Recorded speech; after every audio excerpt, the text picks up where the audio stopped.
Today I'm going to explore data tables in Excel, and data tables are very useful for looking at different scenarios in your models because they'll automatically calculate the scenarios for you and it will save you a lot of work. It will also have a live system that's calculating, so any changes to your model will be reflected then instantly in the data tables. It's just a useful system then for presenting changes in variables.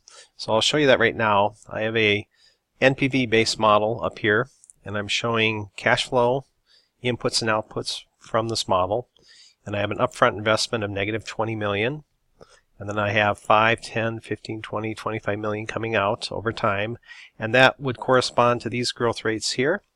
So you can see we have non-constant growth rates. I then assume that we have a constant growth rate after year 5 of 5%, and I do a terminal perpetuity then and come up with 375. That would then calculate to an NPV of 243 with a WACC of 12% and then also an IRR of 38%.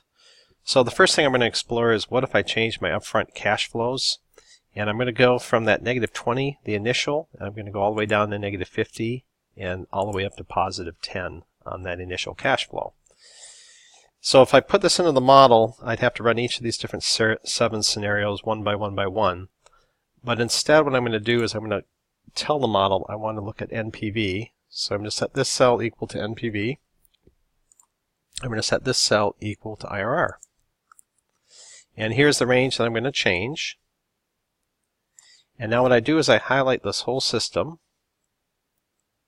And I go up to Data.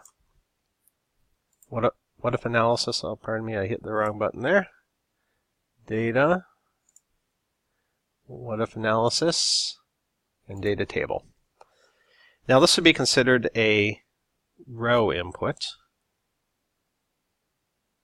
So what I'm going to do is I'm going to highlight the input, which is here.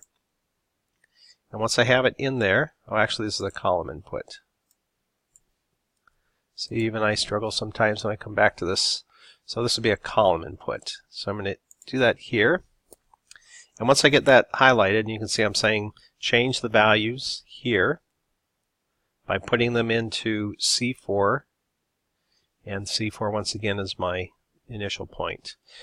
You want to hit Control-Shift-Enter because you're going to create an array formula, array table. And after I do that, you'll see that I get my 243 at negative 20, so that works. And everything else seems to be working as well, because with a higher upfront investment, we should have a lower NPV, so that all makes sense. And also an IRR, when you go positive on that upfront cash flow, you don't have a negative anymore. So there's no way to calculate an IRR, so the model automatically says it's not applicable. So this table makes sense. It's ready to present. Now watch what happens if this changes to 25 up here, and watch the values down below. They automatically shifted, so now I'm at a 261 NPV. And I'll put it back to 5, and that's what I meant by this is a live model.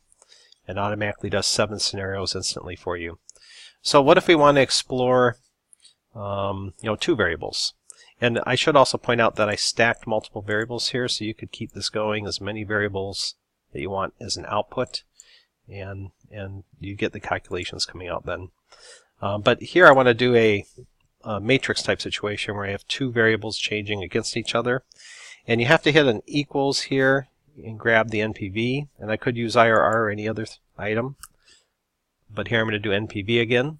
I'm going to change my WACC by increments of 2. I'm going to change my perpetuity growth rate by increments of 1%. And my initial case is the 12 and 5, so that should be this point here. So that should equal my 243 when I run this model, the data table.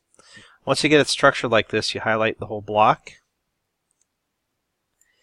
And then I'm going to go up and do data table. So data, what if analysis, data table. And once again, this is a column input, okay, and this is a row input. So if I grab my column input, and that's going to be the change in growth rate. And then if I grab my row input, that's going to be my change in WACC. I'm going to hit Control-Shift-Enter. and instantly it calculated. and you can see 243 is where it should be, and everything makes sense. If I have a higher WAC, then I should go down in value, which it is. If I have a lower growth rate, it should even go further down in value, which it is. Now, some of this stuff is nonsensical, because if you know the formulas to get the terminal value, you would have WAC minus growth. So obviously WAC and growth rate cannot equal one another, and when that occurs, like at the 2% point here and the 4% point, you get not applicable on the model. So that actually makes sense that we're getting those NAs at those points, but everything seems to be working. So here, if you look, I actually did, on this matrix, there's 99 different scenarios that are taking place there.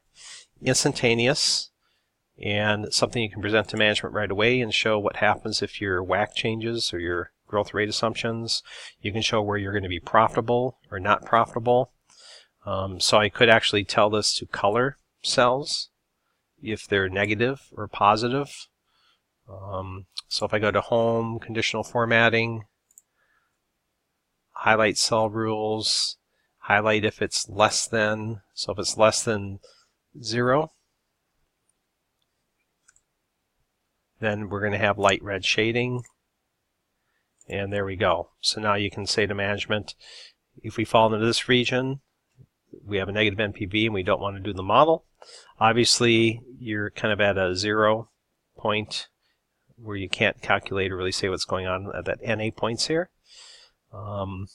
You could probably look at it as you get close to it though and make a decision, but positive is in this region here.